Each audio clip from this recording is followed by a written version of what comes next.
I think there's a lot of issues that we continue to ignore. You know, when markets start to rally, and they continue to rally, we forget about all the bad news that's out there. We forget about the bad jobs number we had. We forget about some of the problems that the banks are having. And I think the biggest key to me that says we're heading towards a recession is the White House is so adamant on getting a rate cut and keeping these rates low when, truthfully, the free markets will determine what asset classes should trade at, including interest rates. So the Fed should not be trying to manipulate rates, keep the dollar lower. The free market should make those decisions. And to me, that spells trouble going forward. Now, it's not going to be tomorrow, but I think we're in the very early innings of a recession that is starting.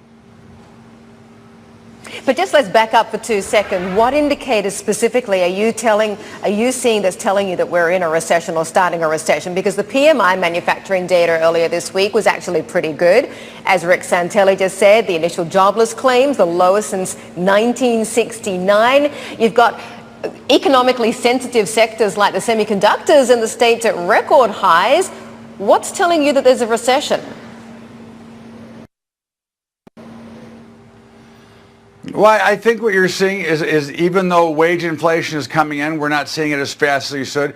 We don't, even though we've got such great unemployment, we really don't, because there's a big disconnect between those who are not working and the jobs that are available. And again, I believe personally that the banks are over leveraged once again. And again, when Steve Mnuchin has to come out and assure us that the banks are in good shape, which is what he did about 6 weeks ago, it reminds me of Paulson coming out in September of 2008 saying the banks are fine. And again, I don't think that we're in such good shape. And again, I can't get away from this manipulation of trying to force and artificially keep rates low, when the truth of the matter is that all these peer-to-peer lenders and all these third-party lenders are lending money like crazy, and these are higher risk loans. And who are they selling them to? They're selling them to the banks. So to me, there's a lot of issues out there that we refuse to take. Retail sales are not very good. We've got a lot of retail stores closing.